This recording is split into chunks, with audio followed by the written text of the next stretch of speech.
इस वीडियो में हम स्टडी करने जा रहे हैं हाई टॉर्क केज मोटर्स को। ये वीडियो बहुत ही इंपॉर्टेंट है। अगर हम थ्री फेज इंडक्शन मोटर के पॉइंट ऑफ व्यू से देखें तो इस वीडियो को आप प्लीज़ स्किप मत कीजिएगा। पूरा वीडियो आप यहाँ पर देखेंगे तो आपको आखिरी में सब कुछ समझ में आ जाएगा और कोई भी डाउट आपको यहाँ पर नहीं रहेगा। तो चलिए इस वीडियो को शुरू करते हैं। सबसे पहले आपको बेसिक नॉलेज में दे देता हूँ। जो थ्री फेज इंडक्शन मोटर होती है उसके दो पार्ट होते हैं, एक स्टेटर होता है, एक रोटर होता है। ये दोनों पार्ट हम पहले स्टडी कर चुके हैं डिटेल में। तो जो रोटर होता है उसके भी दो पार्ट होते हैं, एक होता है स्क्विरल केज रोटर और एक होता है स्लिप रिंग रोटर, या फिर हम उसको वाउंड रोटर भी बोल सकते हैं। ये दोनों पार्ट भी हम स्टडी कर चुके हैं बहुत ही डिटेल में। अब अगर हम यहाँ पर बात करें तो इस वीडियो के हिसाब से हम स्क्विरल केज रोटर के दो पार्ट्स देखेंगे। एक देखेंगे हम डीप बार केज रोटर और जो दूसरा है वो हमारा है डबल केज रोटर। तो ऐसा हमने क्यों पढ़ाया आपको, क्यों हमने इसकी बात करी, वो मैं आपको यहाँ पर समझाने की कोशिश करता हूँ। देखिए क्या होता है कि जो हमारे पास रोटर है उसके अंदर हम दो तरीके के रोटर्स काम में लेते हैं। तो हम जनरली क्या करते हैं कि हम यहाँ पर स्क्विरल केज रोटर जो है इसको हम मोस्टली यूज़ में लेते हैं जब हम इंडस्ट्रीज़ में थ्री फेज इंडक्शन मोटर को अप्लाई करते हैं। ऐसा क्यों करते हैं? क्योंकि ये चीप होती है, इसकी गुड एफिशिएंसी हमको मिल जाती है, लॉसेस भी इसके अंदर हमारे पास कम हमको जो हमारा काम है वो बहुत अच्छे से स्क्विरल केज रोटर के थ्रू हो जाता है। इसके अंदर मेंटेनेंस की ज़रूरत बहुत ही कम होती है। अगर हम यहाँ पर बात कर लें स्क्विरल केज रोटर की, तो इसके अंदर हमने दो तरीके के आज रोटर की बात करी है। तो ऐसा क्यों किया है? देखिए स्क्विरल केज रोटर जो है आपको जैसा कि पता ही होगा, इसके अंदर हम यहाँ पर एंड रिंग्स के थ्रू कुछ कंडक्टर बार्स को यहाँ पर इस तरीके से स्क्यू करके और जोड़ देते हैं। यहाँ पर ये हमारी एंड रिंग्स है। अब यहाँ पर होता क्या है कि ये जो हमारे कंडक्टर बार्स हैं इनका जो रेजिस्टेंस है वो फिक्स होता है। इस रेजिस्टेंस को हम चेंज नहीं कर सकते हैं। तो इस रेजिस्टेंस को चेंज नहीं करने की वजह से यहाँ पर जो टॉर्क है वो हमको कम मिल पाता है, जो स्टार्टिंग टॉर्क है। अब आपको पता ही है कि थ्री फेज इंडक्शन मोटर वैसे तो सेल्फ स्टार्ट होती है, लेकिन फिर भी उसको अगर स्टार्टिंग टॉर्क कम मिल पाता है तो हमको एफिशिएंसी खराब हो जाती है। तो हम क्या चाहते हैं कि हमारा जो स्टार्टिंग टॉर्क है वो हमारा अच्छा है, मतलब ज़्यादा है। तो वो ज़्यादा कैसे आएगा? जब हमारा रेजिस्टेंस ज़्यादा होगा। अब रेजिस्टेंस ज़्यादा क्यों होगा, इसका रीज़न भी आपको मैंने एक वीडियो में बता रखा है, टॉर्क स्लिप कैरेक्टरिस्टिक्स वाला वीडियो आप देख सकते हो। तो वहाँ पर आपको पता लगेगा कि अगर आप स्टार्टिंग में रेजिस्टेंस ज़्यादा रखते हो तो आपको स्टार्टिंग टॉर्क भी ज़्यादा मिलता है।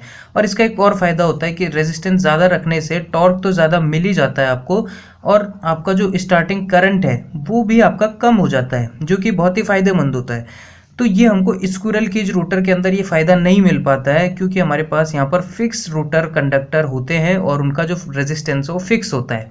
तो इस वजह से हमको रेजिस्टेंस वेरी नहीं कर पाते हैं और हमको ये फ़ायदा नहीं मिल पाता है कि हम स्टार्टिंग टॉर्क को ज़्यादा रख पाएँ या फिर स्टार्टिंग करंट को कम रख पाएँ। लेकिन जब हम यहाँ पर वाउंड रोटर या स्लिप रिंग रोटर की बात करेंगे तो जैसा कि कंस्ट्रक्शन में मैंने आपको बताया था कि उसके अंदर यहाँ पर हमारे पास एक्स्ट्रा रेजिस्टेंसेज स्टार कनेक्शन के थ्रू जुड़े होते हैं। तो ये जो रेजिस्टेंसेज है ये वेरिएबल रेजिस्टेंसेज होते हैं। तो जब हम मोटर को स्टार्ट करते हैं तो इस रोटर के थ्रू हम यहाँ पर इस रेजिस्टेंस को फुल रख देते हैं, शुरू में बिल्कुल मैक्सिमम इस रेजिस्टिव वैल्यू पर रखते हैं, जिसके कारण क्या होता है कि हमको टॉर्क बहुत अच्छा मिल जाता है और हमारा करंट भी कम रहता है।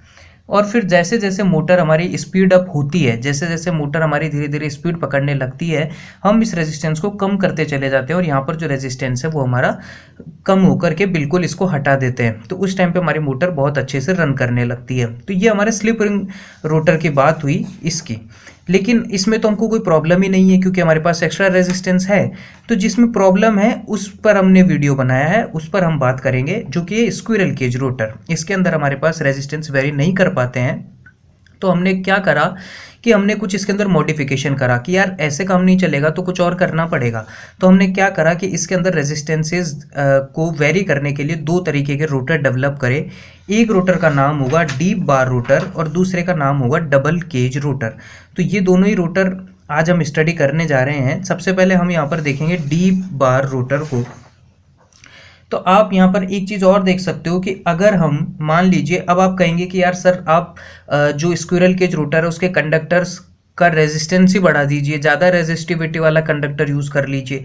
वैसा कर तो सकते हैं हम, लेकिन उसमें एक प्रॉब्लम है कि हमको स्टार्टिंग टॉर्क बढ़ाना है सिर्फ, तो उसके लिए हमको रेजिस्टेंस ज़्यादा चाहिए होता है। अगर हम फुल पूरे टाइम के लिए रेजिस्टेंस ज़्यादा रखेंगे तो हमारी एफिशिएंसी तो बहुत ही ख़राब हो जाएगी और जो हमारे लॉसेज हैं वो भी बहुत ज़्यादा हो जाएंगे। तो हमको क्या करना होता है, हमको कुछ ऐसा मेथड डेवलप करना है जिसका सिर्फ स्टार्टिंग टॉर्क तो ज़्यादा हो और जैसे जैसे स्पीड पकड़ने लग जाए हमारी मोटर, उसके बाद वो टॉर्क, वो जो रेजिस्टेंस है वो हमारा कम होता चला जाए। ठीक है, उसके बाद करंट भी फुल लोड करंट होना चाहिए, उसके बाद टॉर्क तो अपने आप बन ही जाएगा आपका, और टॉर्क हमारा कम हो जाएगा क्योंकि हमारी स्लिप जो है वो भी हमारी कम हो जाएगी। तो वहाँ पर हमारे को कोई प्रॉब्लम नहीं होगी। जो मेन प्रॉब्लम है वो सिर्फ और सिर्फ स्टार्टिंग रेजिस्टेंस की है कि वो हमारा ज़्यादा कैसे हो। तो चलिए डीप बार केज रोटर को हम स्टडी करते हैं। तो आप ये फिगर यहाँ पर देख रहे हैं, ये जो फिगर आप देख रहे हैं ये डीप बार केज मोटर का ही है। इसके अंदर क्या होता है कि जो हमारी बार होती है वो थोड़ी डीप बनाई जाती है, थोड़ी बड़ी बनाई जाती है और उसको डीपली इंसर्ट कर दिया जाता है रोटर के पार्ट में। ठीक है, रोटर के जो हमारे स्लॉट होते हैं उसके अंदर उसको डीपली इंसर्ट कर दिया जाता है। अब यहाँ पर अगर आप देखेंगे तो ये मान लीजिए एक मेरा रोटर बार है। तो इस बार में अगर मैं देखूं तो किसी भी बार को आप ऐसे समझ सकते हो कि उसके अंदर बहुत सारी पैरेलल स्ट्रिप्स लगी होती है। ठीक है, मान लीजिए कोई भी बार आपके पास है, उसके अंदर आप बहुत सारी स्ट्रिप्स को मान सकते हैं। तो मैंने यहाँ पर मान लीजिए 3 स्ट्रिप्स मान ली, 3 एलिमेंट मान लिए, ए, बी और सी। अब ये जो मेरी बार है ये बड़ी तो है, तो इस बार के अंदर अब मेरे पास जो इंडक्टेंस है या फिर जो मेरा फ्लक्स है वो भी अलग अलग एलिमेंट के थ्रू अलग अलग बनेगा। तो अगर मैं ए, बी और सी एलिमेंट की बात कर लूँ तो देखिए सी एलिमेंट का जो सेल्फ फ्लक्स है वो यहाँ पर मेरा यहाँ पर ये बना, जो मेरा लीकेज फ्लक्स है इस एलिमेंट की वजह से जो लीकेज फ्लक्स बना वो इधर बना, जो बी की वजह से बना वो कुछ ऐसा बना, और जो ए की वजह से बना वो ऐसा बना, और जो इनका म्यूचुअल फ्लक्स है वो भी कुछ इस तरीके से यहाँ पर मैंने शो कर दिया है। ठीक है, तो अब इस फिगर को अगर आप देखेंगे तो आपको एक चीज़ पता लगेगी कि जो C है इसके आसपास आप देख सकते हो कि सबसे ज़्यादा फ्लक्स का लिंकेज हो रहा है। यहाँ पर देखिए आप, सबसे ज़्यादा फ्लक्स का लिंकेज सिर्फ और सिर्फ C के पास हो रहा है। B के पास बहुत ही कम फ्लक्स है, इतना ही एरिया का फ्लक्स इसके पास आ रहा है, और A के पास तो सिर्फ इतना ही फ्लक्स आ रहा है। तो आप ये देख सकते हो कि जो A के पास है वो लीकेज फ्लक्स सबसे कम है, B के पास जो है वो थोड़ा और ज़्यादा उससे, और जो सी के पास है वो सबसे ज़्यादा है। इसका मतलब है कि जैसे जैसे आपकी बार जो नीचे की तरफ गई तो आपके पास फ्लक्स लिंकेज बढ़ता चला गया। ठीक है, जैसे जैसे आपकी बार सतह से, ये आपकी सरफेस है, उससे जैसे जैसे नीचे गई तो आपका जो फ्लक्स लिंकेज है, जो फ्लक्स का लिंकेज है वो आपका सबसे ज़्यादा नीचे की तरफ होता गया। अब आपको पता है कि अगर मेरा फ्लक्स लिंकेज ज़्यादा होगा तो जो मेरा सेल्फ इंडक्टेंस है, सेल्फ इंडक्टेंस आप जानते हैं एल, वो भी मेरा ज़्यादा होगा। अगर मेरा फ्लक्स ज़्यादा है तो मेरा सेल्फ इंडक्टेंस भी ज़्यादा होगा। ठीक है, तो मैं ये कह सकता हूँ कि जो सेल्फ इंडक्टेंस मेरा ए का है वो मेरा मिनिमम होगा, leakage inductance of layer A is minimum. ठीक है, ये आपको ध्यान में रखना है। और जो सेल्फ इंडक्टेंस सी का है वो मेरा मैक्सिमम होगा, ये भी मैं कह सकता हूँ कि सबसे ज़्यादा होगा। अब एक चीज़ आपको पता है कि जो मेरा एक्स है, एक्स क्या होता है आपका, होता है लीकेज रिएक्टेंस। तो अगर जो मेरा x है इसका फॉर्मूला अगर मैं देख लूँ तो क्या होता है, मेरा x का फॉर्मूला 2πfl जानते हैं।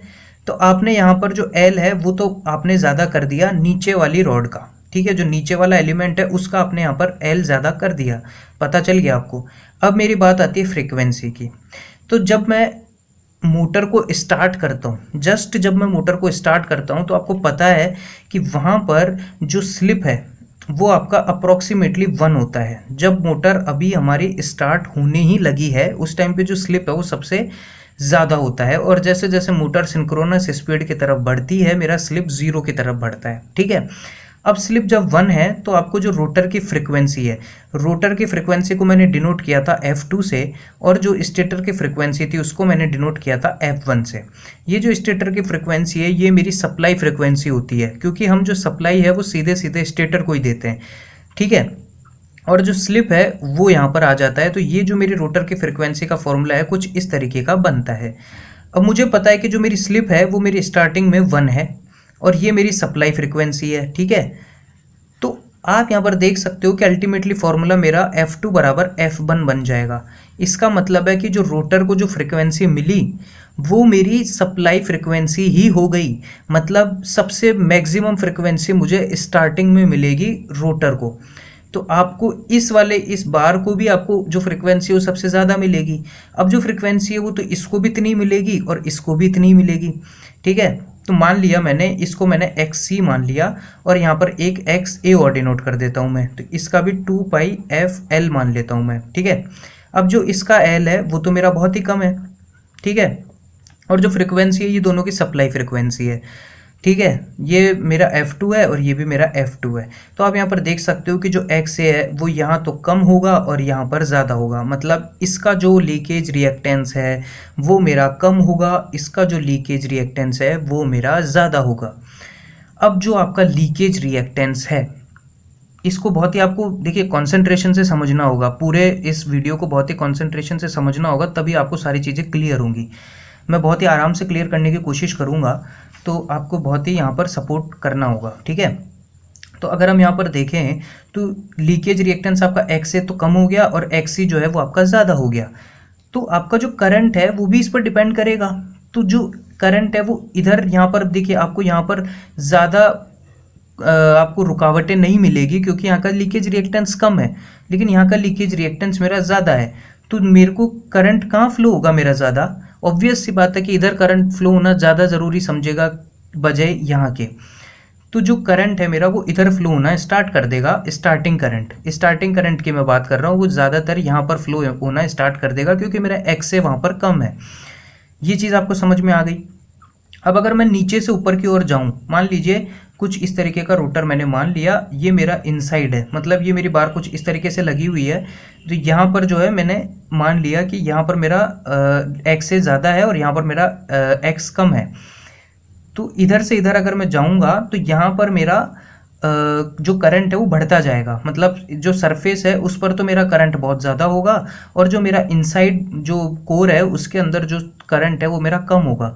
तो इसी इफेक्ट को, ये जो सरफेस पर जो करंट सबसे ज़्यादा होता है, इस इफेक्ट को हम एक नाम देते हैं जिसका नाम होता है skin effect.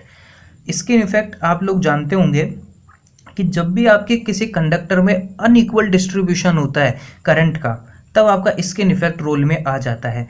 Skin effect actually में अल्टरनेटिंग करंट के लिए काम में करता है और इसके अंदर क्या होता है कि जो आपकी करंट डेंसिटी है वो सरफेस पर बहुत ज़्यादा होती है बजाय आपके अंदर वाले जगह पर। करंट डेंसिटी जो है वो इलेक्ट्रॉन्स के नंबर पर डिपेंड करती है, तो जो आपका जो इलेक्ट्रॉन का जो नंबर है वो आपका सरफेस पर ज़्यादा होता है बजाय आपके इनसाइड वाली जगह पर, इसीलिए स्किन इफेक्ट वहाँ पर रोल करता है।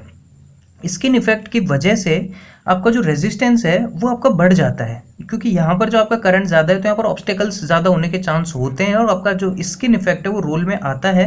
तो स्किन इफेक्ट की वजह से सरफेस पर रेजिस्टेंस बढ़ जाता है। तो यहाँ पर मैं एक चीज़ आपको और यहाँ पर लिख सकता हूँ कि जो रेजिस्टेंस है, मान लीजिए मैंने RA का जो रेजिस्टेंस है वो मेरा सबसे ज़्यादा होगा। क्यों सबसे ज़्यादा होगा?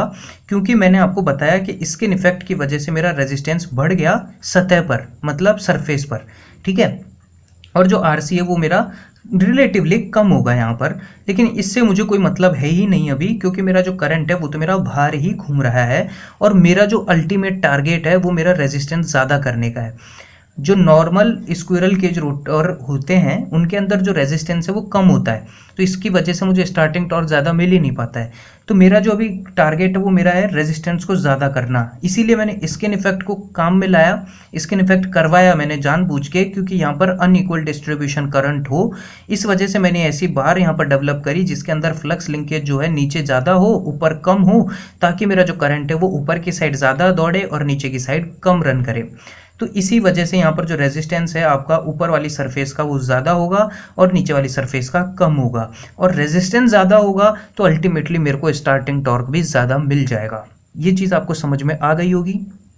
थोड़ा सा अगर मैं और आपको इसका रेजिस्टेंस ज़्यादा करने के तरीके को एक्सप्लेन करूँ तो मैं कुछ इस तरीके से कर सकता हूँ कि जो बार है, अगर मान लीजिए आप इस बार को थोड़ा सा इस तरीके से आप अगर बना दें यहाँ पे, तो आप एक चीज़ यहाँ पर देख सकते हैं कि जो एरिया ऑफ क्रॉस सेक्शन यहाँ पर है, एरिया ऑफ क्रॉस सेक्शन जो यहाँ पर है वो कम है और यहाँ का जो एरिया ऑफ क्रॉस सेक्शन है वो आपका ज़्यादा है। अब आपको अगर रेजिस्टेंस का फॉर्मूला पता होगा तो वो होता है ρl/A। तो अगर मेरा A कम हुआ तो अल्टीमेटली रेजिस्टेंस ज़्यादा होगा, और A अगर मेरा ज़्यादा हुआ तो रेजिस्टेंस मेरा कम होगा। तो अगर यहाँ पर मेरा A कम है, मतलब एरिया ऑफ क्रॉस सेक्शन कम है, तो मेरा रेजिस्टेंस ज़्यादा होगा। तो इसका मतलब है कि जो ऊपर वाली साइड है मेरा रेजिस्टेंस ज़्यादा होगा, और यहाँ पर मुझे स्टार्टिंग टॉर्क के लिए रेजिस्टेंस ज़्यादा रखना होता है क्योंकि मेरा स्टार्टिंग करंट यहीं पर ज़्यादा घूम रहा है, तो इस वजह से मुझे स्टार्टिंग टॉर्क ज़्यादा मिल जाएगा। ठीक है, तो ये हमारी बात हो गई डीप केज रोटर की। इसके अंदर आपको शायद कोई प्रॉब्लम नहीं होनी चाहिए, अगर कोई प्रॉब्लम हो भी तो आप मुझे पूछ सकते हो।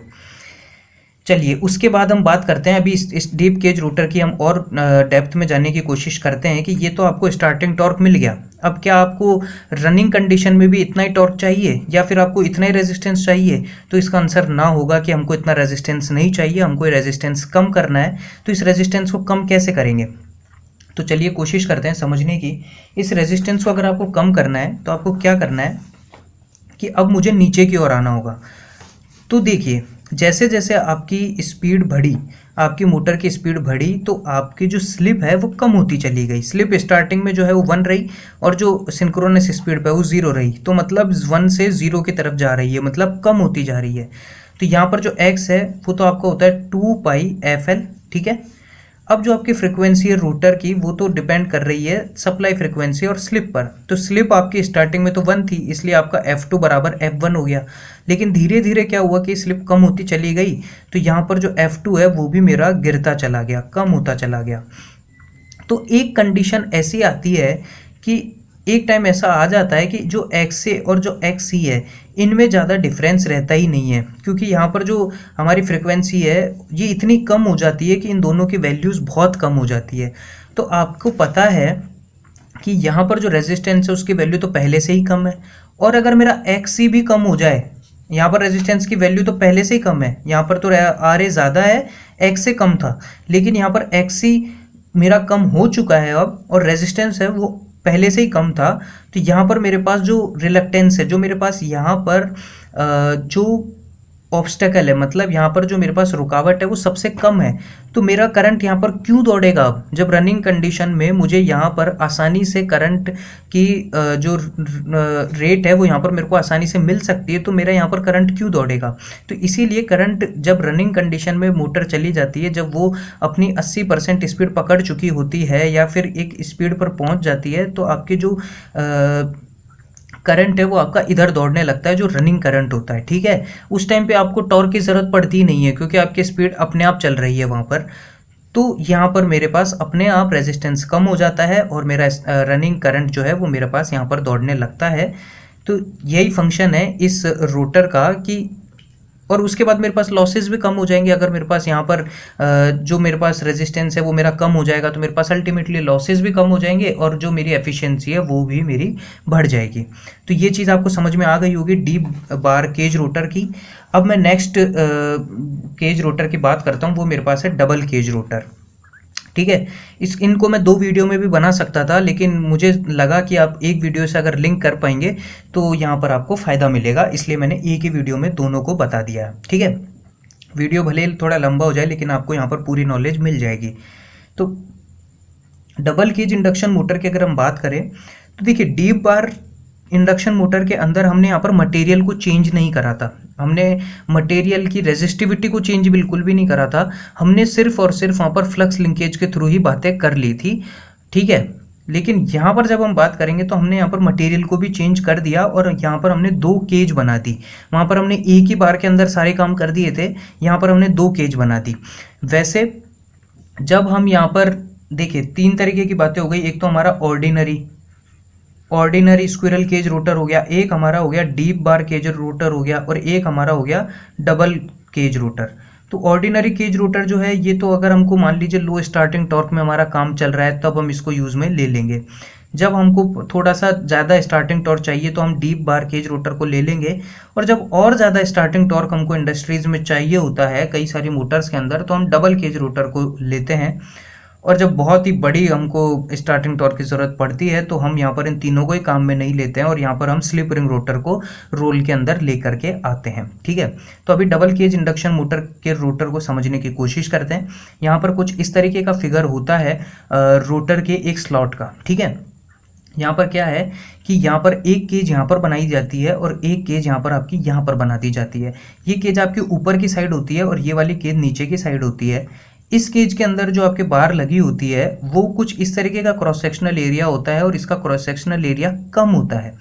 लेकिन इनर साइड की अगर मैं बात कर लूँ तो यहाँ पर जो क्रॉस सेक्शनल एरिया है वो ज़्यादा होता है। आप देख सकते हो खुद भी कि यहाँ का जो क्रॉस सेक्शनल एरिया है वो ज़्यादा है और यहाँ का जो क्रॉस सेक्शनल एरिया कम है। अब क्रॉस सेक्शनल एरिया में बार बार क्यों बोल रहा हूँ, उसका सीधा मतलब आपका रेजिस्टेंस से है कि रेजिस्टेंस जो है वो क्रॉस सेक्शनल एरिया पर डिपेंड करता है। यहाँ का क्रॉस सेक्शनल एरिया कम है तो रेजिस्टेंस मेरा ज़्यादा होगा, यहाँ का क्रॉस सेक्शनल एरिया ज़्यादा है तो रेजिस्टेंस कम होगा। ठीक है, बीच में मैंने एक स्लिट बना दी ताकि मेरा जो फ्लक्स लिंकेज है वो मेरा बहुत ज़्यादा हो सके इस वाले के साथ में। तो जैसा कि मैंने डीप बार के अंदर आपको बताया था वैसे ही फंक्शनिंग यहाँ पर भी है कि जो नीचे वाली जो हमारे पास बार है उसका जो सेल्फ फ्लक्स है वो मेरा यहाँ पर जा रहा है, इसका जो सेल्फ फ्लक्स है वो कम है क्योंकि यहाँ पर जो इसका एरिया है वो भी कम है, इस वजह से यहाँ पर सेल्फ फ्लक्स भी कम डेवलप कर पाता है। और इसके अंदर क्या होता है कि ये वाला जो पार्ट है हमारा, जो ऊपर वाला जो पार्ट है ये हमारा हाई रेजिस्टिव मटेरियल से बनाया जाता है, जैसे कि हम यहाँ पर बात कर सकते हैं एल्यूमिनियम की या फिर हम ब्रास की या फिर ब्रॉन्ज की, इन सब की यहाँ पर बात कर सकते हैं। तो ये हमारे बनाए जाते हैं हाई रेजिस्टिव मटेरियल से ताकि हमको यहाँ पर रेजिस्टेंस ज़्यादा मिल सके, ताकि हमारा स्टार्टिंग टॉर्क ज़्यादा रह सके, क्योंकि हमारा जो स्टार्टिंग करंट है वो यहीं पर दौड़ेगा शुरू में, क्योंकि यहाँ पर जो एक्स ए है वो मेरा कम होगा। ये मैंने उसी पॉइंट से उठाया है कि यहाँ पर जो फ्लक्स लिंकेज है वो कम है तो यहाँ का सेल्फ इंडक्टेंस भी कम होगा, सेल्फ इंडक्टेंस कम होगा रिलेटिवली इसके, तो मेरे पास यहाँ पर ज़्यादा करंट यहाँ पर दौड़ पाएगा सतह पर, जो मेरे पास रोटर है उसकी जो सतह है उस पर ज़्यादा करंट दौड़ पाएगा और स्टार्टिंग जो टॉर्क है वो मुझे ज़्यादा मिल जाएगा क्योंकि मेरे पास यहाँ का रेजिस्टेंस भी ज़्यादा है।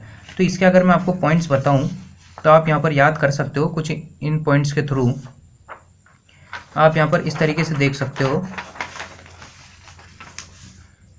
कि जो आउटर केज है उसका आपका स्मॉलर क्रॉस सेक्शनल एरिया होता है, छोटा क्रॉस सेक्शनल एरिया है, ये हाई रेजिस्टिविटी मटेरियल से बना होता है जैसे कि ब्रास, एल्यूमिनियम या फिर ब्रॉन्ज। और अगर मैं इस वाले क्रॉस सेक्शनल एरिया की बात कर लूँ, इस वाली बार का, तो ये लार्जर क्रॉस सेक्शनल एरिया होता है जिसकी वजह से आपका जो रेजिस्टेंस है वो आपका कम हो जाता है। और जो ये वाला जो मटेरियल है ये लो रेजिस्टिविटी मटेरियल होता है जैसे कि कॉपर बार, तो ये कॉपर बार के थ्रू बना दिया जाता है। स्लिट का यूज़ आपको पता चल ही गया होगा। अब यहाँ कर जो बाकी सारी चीज़ें हैं वो आपकी कॉमन है, तो वैसा ही है कि यहाँ पर x जो है वो 2πfl होगा, जो फ्रिक्वेंसी है वो इनिशियली आपकी f2 बराबर f1 होगी, जो कि आपका स्लिप वहाँ पर 1 होगा। तो यहाँ पर जो फ्रिक्वेंसी है वो इनिशियली सबसे ज़्यादा होती है जब स्टार्ट करते हैं आप मोटर को, तो यहाँ पर फ्रिक्वेंसी ज़्यादा होने की वजह से आपके पास इसका x कम होगा वो, ठीक है, ये नहीं इसका x आपका, हाँ इसका x आपका, क्योंकि फ्रिक्वेंसी आपकी अभी तक मैक्सिमम है लेकिन यहाँ पर जो आपके पास L है वो आपका इसका कम है, तो यहाँ पर जो x है वो ओवरऑल कम होगा, यहाँ पर जो x है वो ज़्यादा होगा, उसकी वजह से यहाँ पर आपका स्टार्टिंग करंट फ्लो होगा, यहाँ पर स्टार्टिंग करंट कम फ्लो होगा, फ्लो तो होगा लेकिन कम फ्लो होगा। ठीक है, उसके बाद जैसे जैसे आपकी मोटर स्पीड पकड़ेगी तो धीरे धीरे आपका S कम होता चला जाएगा, S कम होने की वजह से आपका F भी कम होता चला जाएगा और अल्टीमेटली एक कंडीशन ऐसी आएगी कि ये वाला X और इसका X नेग्लिजिबल हो जाएंगे R के रेस्पेक्ट में। तो फिर जो आपकी चीज़ें डिपेंड करेगी वो आपकी टोटली रेजिस्टेंस पर डिपेंड करेगी, क्योंकि X की वैल्यू आपकी कम हो चुकी है अब, और जो रेजिस्टेंस है वो आपका इस वाले मटेरियल का तो ज़्यादा है, तो यहाँ पर तो करंट फ्लो होना अब तो वाजिब नहीं लगता मुझे कि यहाँ पर अब करंट फ्लो होगा, क्योंकि अब सारी चीज़ें रेजिस्टेंस पर डिपेंड कर चुकी है। तो यहाँ पर करंट फ्लो नहीं होगा जब मोटर आपकी रनिंग कंडीशन में आ जाएगी, तो जो सारा करंट है वो इनर साइड से फ्लो होगा और आपको यहाँ पर रेजिस्टेंस कम मिलेगा, तो मोटर की एफिशिएंसी पर कोई फ़र्क नहीं पड़ने वाला। तो इस तरीके से मेरी यहाँ पर डबल केज रोटर बनती है, और जो मैंने आपको पहला केज रोटर बताया वो मेरी डीप बार केज रोटर बन जाता है। अब अगर मैं इन दोनों के कैरेक्टरिस्टिक्स की बात कर लूँ तो मैं वो भी कर सकता हूँ। तो ये मैंने टॉर्क स्लिप कैरेक्टरिस्टिक्स की बात करी, तो अगर आप यहाँ पर देखेंगे तो देखिए ये मैंने यहाँ पर टॉर्क मान लिया, इसमें आप करंट भी मान सकते हो, और यहाँ पर जो मैंने स्पीड का यहाँ पर ग्राफ बनाया है ये मैंने स्पीड की एक्सिस ले ली, और जो ये है मेरी स्लिप की एक्सिस भी मैं मान सकता हूँ। तो आप ये कह सकते हो कि जब आपकी स्पीड 0 है तो आपकी स्लिप 1 है, और जब आपकी स्पीड मैक्सिमम है तो आपके पास स्लिप 0 है। ठीक है, तो अब हमने दो केज की बात करी, एक तो हमारी केज हो गई ऊपर वाली, एक हमारी केज हो गई नीचे वाली, डबल केज की मैं बात कर रहा हूँ। तो जो केज 1 है उसके अंदर आप देख सकते हो कि यहाँ पर जब आपकी स्लिप 1 होगी, मतलब जब मोटर जस्ट स्टार्ट हुई है, तो उसका जो टॉर्क है वो कम है और जो केज 2 है उसका टॉर्क यहाँ पर आपके पास ज़्यादा है। तो इसका मतलब ये वाली जो केज है मेरी, ये मेरी ऊपर वाली केज है जिसके अंदर मेरे पास रेजिस्टेंस ज़्यादा है, ठीक है। तो इसके अंदर मुझे रेजिस्टेंस ज़्यादा रहा तो मेरे पास टॉर्क ज़्यादा हो गया। और अगर केज 1 की बात करूँ तो इसका रेजिस्टेंस कम था तो मेरे पास यहाँ पर टॉर्क भी कम मिलेगा, ठीक है। आप इस वाले फिगर को देख सकते हो, इसका जो रेजिस्टेंस है ज़्यादा है, इसका जो रेजिस्टेंस है वो कम है। इसके अंदर जो टॉर्क मिलेगा वो ज़्यादा मिलेगा, इसकी वजह से जो टॉर्क मिलेगा वो कम मिलेगा, ठीक है। फिर उसके बाद क्या हुआ कि जैसे जैसे मेरा यहाँ पर मेरी स्पीड बढ़ती चली गई तो मेरा स्लिप कम होता चला गया, और यहाँ पर जो है मेरे पास यहाँ पर जो टॉर्क है वो अल्टीमेटली ज़ीरो हो गया केज वन ये केज 2 की वजह से। तो ठीक है, यही चीज़ मैंने आपको यहाँ पर बताई कि धीरे धीरे क्या होता है कि आपका यहाँ पर स्पीड बढ़ती चली जाती है तो आपका यहाँ का जो एक्स है वो आपका नेग्लिजिबल होता चला जाता है, और रेजिस्टेंस तो बढ़ा ही रहता है, रेजिस्टेंस तो यहाँ का ज़्यादा ही रहता है। तो उस वजह से क्या होता है कि अल्टीमेटली आपका यहाँ पर कोई करंट फ्लो नहीं होता है। यहाँ पर मैंने आपको बताया ना कि आप टॉर्क भी यूज़ कर सकते हो और करंट भी यूज़ कर सकते हो। तो इस केज 2 में तो आपका कोई करंट फ्लो नहीं होगा जब आपकी स्पीड मैक्सिमम हो जाएगी। केज 1 की अगर मैं बात करूँ तो स्टार्टिंग में तो टॉर्क कम मिलेगा क्योंकि रेजिस्टेंस कम है, और जो फ्लक्स है वो भी आपका ज़्यादा लिंक कर रहा है, इस वजह से सेल्फ इंडक्टेंस ज़्यादा होने की वजह से एक्स भी ज़्यादा है। लेकिन धीरे धीरे जब आप स्पीड बढ़ाएंगे तो इसके अंदर आप देख सकते हो कि जैसे जैसे आप स्पीड बढ़ा रहे हो तो आपका एक्स तो कम हो रहा है, मतलब आपके जो रुकावटें वो कम हो रही है, और जो रेजिस्टेंस है वो यहाँ पर पहले से ही कम है, तो आपका जो करंट है वो यहाँ पर ज़्यादा आने लगेगा और टॉर्क भी यहाँ की वजह से ज़्यादा डेवलप होने लगेगा। तो इसकी जो स्पीड और जो करंट कैरेक्टरिस्टिक्स है वो कुछ इस तरीके से बन जाएगा, और ये भी आकर अल्टीमेटली एक टाइम पर तो ज़ीरो हो ही जाएगा, ठीक है।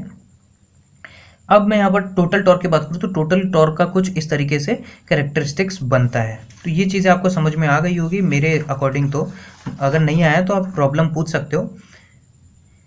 अब अगर मैं दोनों केज रोटर्स में कंपैरिजन करूं, सिंगल केज रोटर में और डबल केज रोटर में, एक तो होता है सिंगल केज रोटर जिसके अंदर कोई एक ही केज बनी होती है, उसके अंदर एक बार से ही हम सारा काम कर देते हैं। एक डबल केज रोटर होती है जिसके अंदर हम 2 बार को कंस्ट्रक्ट करते हैं, उसके एंड रिंग्स को हम मिलाते हैं, और वहाँ पर जो हमारे सारे काम होते हैं वो हमने अभी स्टडी कर लिए पहले वाले इसमें, जो हमने अभी पहले वाला टॉपिक पढ़ा उसके अंदर।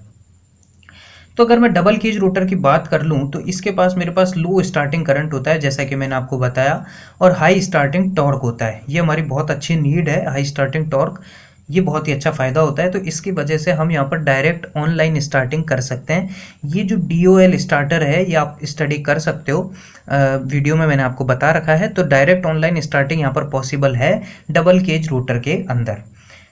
और क्या होता है कि आपका यहाँ पर जो रोटर जो है इसके अंदर आपकी हीट ज़्यादा निकलती है क्योंकि आपका जो रेजिस्टेंस है वो बहुत ज़्यादा होता है। लेकिन जो ऑर्डिनरी जो आपका जो मतलब जो आपका नॉर्मल स्क्विरल केज रोटर है उसके अंदर आपके पास ज़्यादा रेजिस्टेंस नहीं होता है ना, तो वहाँ पर कम रेजिस्टेंस होता है, तो इस वजह से वहाँ पर हीट की प्रॉब्लम नहीं होती है। लेकिन डबल केज रोटर के अंदर आपके पास हीटिंग की प्रॉब्लम आती है।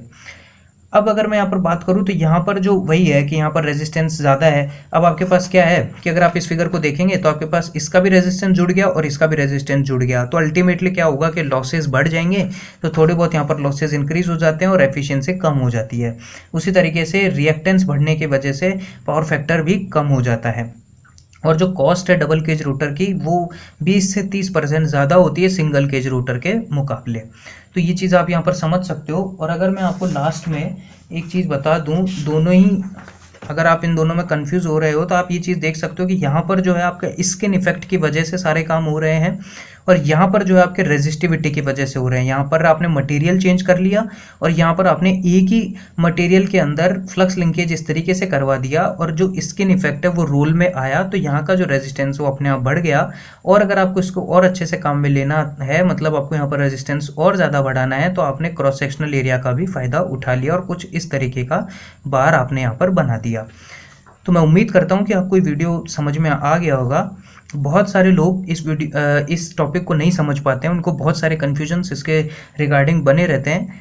तो मैंने पूरी कोशिश करी कि आपको पूरा डिटेल में यहाँ पर समझा सकूँ मैं हर एक चीज़ को। लेकिन अगर आपको फिर भी कोई डाउट रह जाए या कोई भी चीज़ आपको समझ में नहीं आए तो आप यहाँ पर कमेंट बॉक्स में मुझसे पूछ सकते हो। मैं कोशिश करूँगा कि आपको सेटिस्फैक्टरी जवाब दे सकूँ।